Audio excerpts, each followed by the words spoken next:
A very good evening to one and all. I welcome you all to this news analysis initiative. These are the articles that are important from UPSC perspective. Without any further delay, we will move on to the first one. There were many articles regarding Sanchar Saathi app. I have clubbed everything together and made a comprehensive analysis. Why the Sanchar Saathi app is being criticized? The government wants to fight rising cyber crimes like digital arrest, fake IMEIs, and anonymous scams. For this, it has ordered SIM binding. A messaging apps stop working if SIM is removed. Second one, mandatory pre-installation of Sanchar Saathi on all new phones and the app cannot be disabled. While the intention is good, experts say this second step is an overkill. What's the concern? Because the app has to be visible at first use and cannot be disabled. It will get high level system permissions. This means the app may gain deeper access to camera, messages, phone logs, and device identity. That level of access can be misused either by the state, like surveillance, or by hackers if the app is compromised. The fear is not actually imaginary. India has had past controversies like the Pegasus spyware case. Why the directive fails the privacy test? That is, the Supreme Court in Puttaswamy judgment case said any restriction on privacy must meet legality, necessity, and proportionality. However, there are less intrusive means which the state can opt for, like balancing cyber security along with fundamental rights. So, what are those steps? The first one, this opt in, that is, having the Sanchar Saathi app can be an opt in, not a compulsory installation. Then, minimal permission version of Saathi app, like browser or SMS based. The third one, independent audits of government apps for privacy and security purposes. Next, parliamentary oversight of cyber directives under telecom cyber security rules. We have to strengthen I4C, certain, and digital literacy instead of these kind of intrusive tools. The focus should be majorly on smarter policing and not intrusive apps. And we must also promote device authentication at the operator level and not at the operating system level. And this IMEI verification can be done by telecom operators and they no need to enter into the mobile phone's operating system. And in the business page, there was an article regarding SIM binding and BIF. We will look into that in detail now. The Department of Telecommunications told WhatsApp and similar apps to SIM bind accounts, meaning the app should stop working if the original SIM card is removed. It also told platforms to log out web sessions every 6 hours. The goal is to stop people abroad from using an Indian number to run scams. Okay, now why is BIF objecting? BIF is Broadband India Forum, which includes WhatsApp or Meta, and they have told that this is a good intention, but it is a very wrong approach. And they raised three main concerns. The first one is the jurisdiction.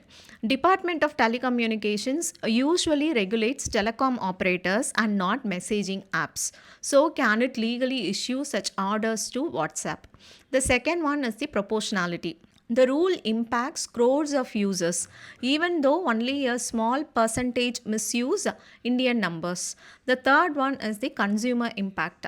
SIM changes, eSIM transfers, or traveling abroad could break the app for genuine users.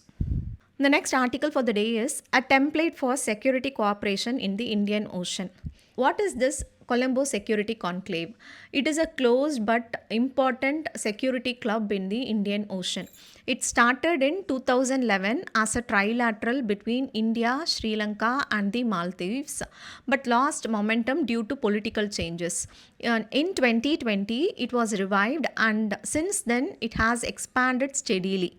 Mauritius joined in 2022, Bangladesh in 2024, and in 2025, Seychelles has become a full member.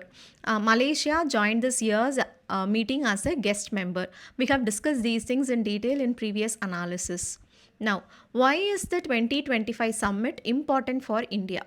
This summit came at a moment when the Indian Ocean and Indo Pacific are changing fast with new geopolitical tensions, especially due to China's growing presence. Okay, so India wants to strengthen coordination with its maritime neighbors on issues like maritime security, counter terrorism, trafficking and organized crime, and cyber security. And this conclave gives India a structured way to pull its neighbors together. Why maritime security matters so much for these countries? For countries like Sri Lanka, Maldives, Mauritius, Seychelles, and Bangladesh, the ocean is their lifeline. Fishing, shipping, tourism, and blue economy. And security problems at sea directly affect their livelihoods, trade routes, and national economies.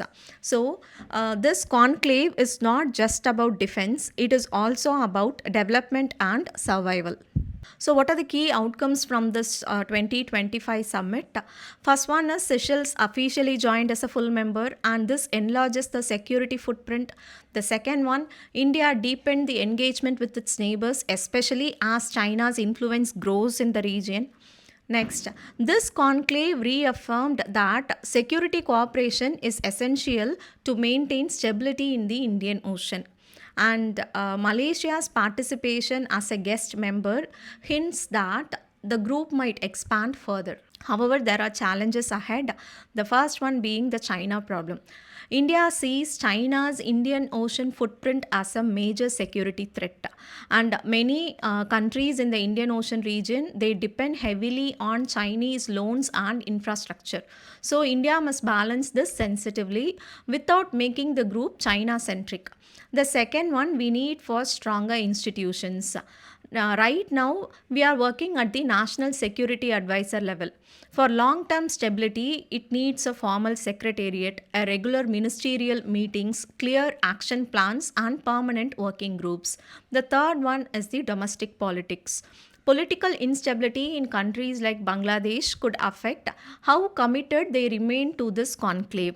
Despite these hurdles, this conclave has become a useful platform for India and its neighbors to cooperate in a region where no single security architecture exists. So, the priority now is to build institutional resilience, deepen the cohesion, and keep the Indian Ocean stable and secure. The next article for the day is Privacy in a Fishbowl Society. Today, we are living in what many experts call a fishbowl society. That is, where everything about us feels visible, exposed, and easily misused because of AI and digital technologies. Even though India has privacy laws like the Justice Puttaswamy judgment, the IT Act, the DPDP Act, real life protection is still very weak, especially with rising deepfake porn and non consensual image abuse.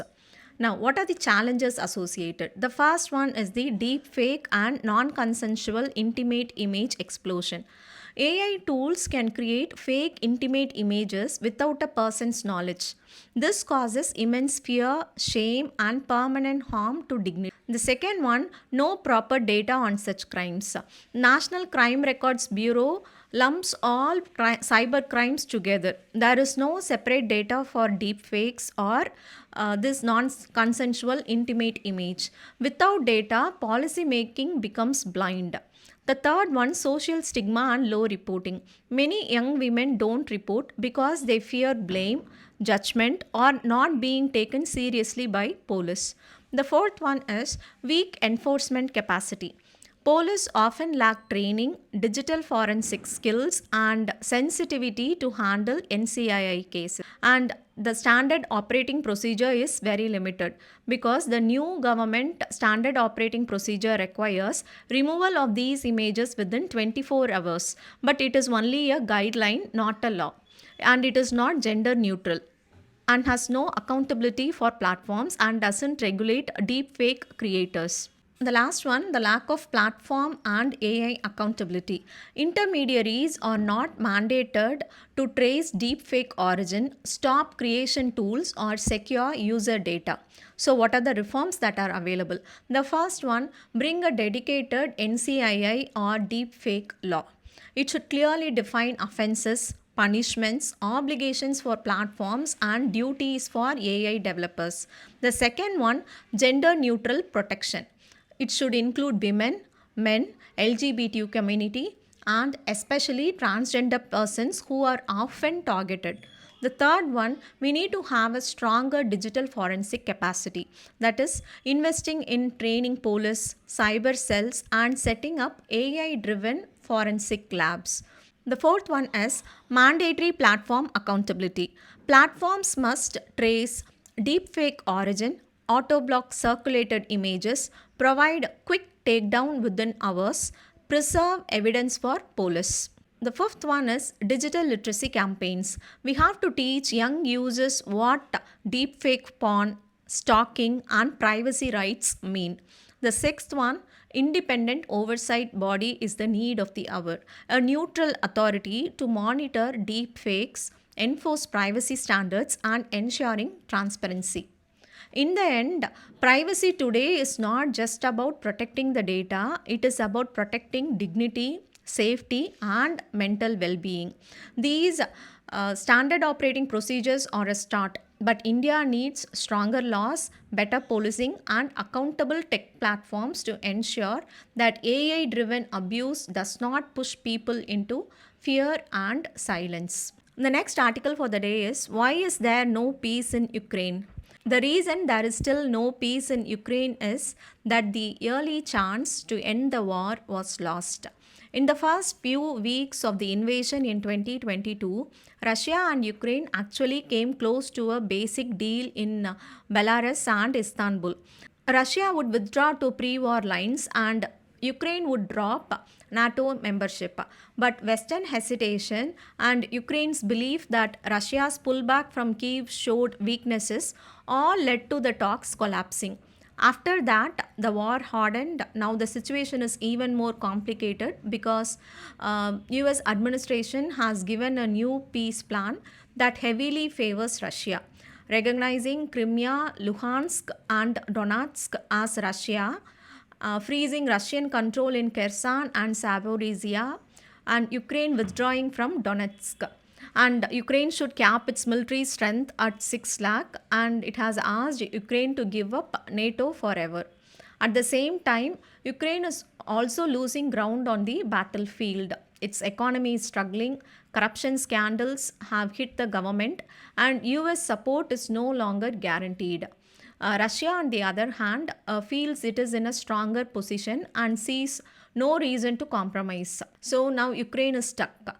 Accepting the plan looks like surrender, and rejecting it risks losing more territory. That's why peace remains so distant. There's no overlap between what Ukraine can accept and what Russia now demands. The next article for the day is, people should disclose details as per Census Act. There is this particular section, Section 8, Clause 2 of the Census Act 1948, which says that if a census officer asks you any question, you are legally required to answer it truthfully and to the best of your knowledge.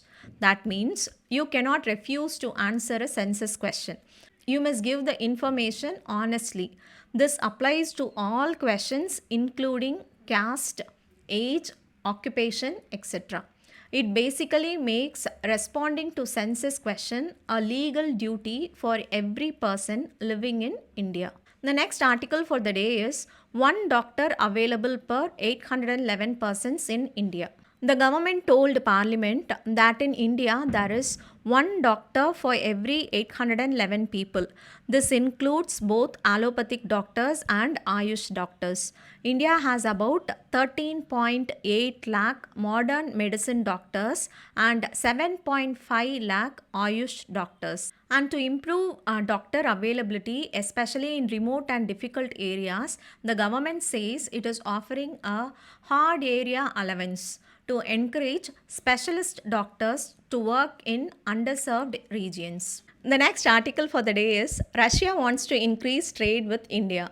India and Russia share a long standing strategic partnership covering defense, nuclear energy, hydrocarbons, and space cooperation. However, in recent years, Western sanctions on Russia, especially after geopolitical tensions, have complicated this bilateral trade. Despite this, both nations aim to expand trade to $100 billion in the next 5 years. So, what can be done? The first one, we have to strengthen rupee, ruble, and national currency trade. We have to expand the bilateral currency swap lines, which will allow Russian companies to invest rupee surpluses in Indian bonds, infrastructure, or manufacturing. The second one, we have to establish a stable alternate payment mechanism. Use Russia's system for transfer of financial messages, which is Russia's SWIFT alternative, and India's UPI RuPay internationalization. Promote dedicated India Russia payment banks to avoid sanctioned channels. The third one, we have to diversify trade beyond oil. That is, expand cooperation in nuclear energy, like small modular reactors, pharmaceuticals, fertilizers, agro products, machineries, and heavy engineering. The fourth one is develop long term energy corridors in areas like joint development of Arctic energy resources, infrastructure for LNG terminals, and oil storage capacities in India.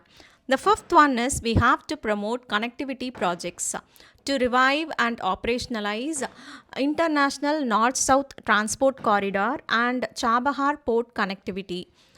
These will reduce transport cost and also bypass sanction sensitive routes. The sixth one, we have to encourage private sector participation.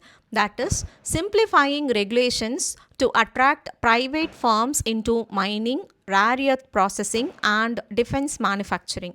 The seventh one is maintain strategic autonomy. That is, India must balance ties with Russia while safeguarding relations with the US and the European Union. And we have to continue independent foreign policy based on national interest and energy security. The next article for the day is India will host the World Circular Economy Forum in October 2026. Now, what's important from UPSC point of view is India's circular economy could become a $2 trillion market by 2050, which is a solid data point. You can use it. The second one, it could create 10 million jobs in recycling, repair, remanufacturing, green design, e-waste, and new circular business models. So 2 points, $2 trillion market by 2050 and 10 million jobs. Right now, India mainly focuses on waste management, recycling, and plastic and e-waste rules.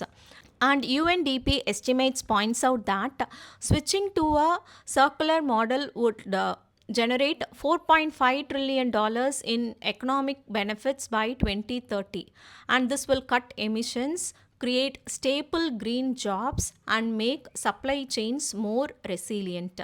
And in private sectors, 70% of CEOs worldwide are already looking for circular economy business opportunities. The next article for the day is regarding the river Kosi. The Kosi, often called the river of sorrow, is one of the most dynamic sediment heavy Himalayan rivers, having shifted its course nearly 120 km westward in the last 250 years. And to tame its floods, India and Nepal constructed embankments and Kosi barrage in the 1950s. And it has breached its embankments over 10 times during the period from 1963 to 2024.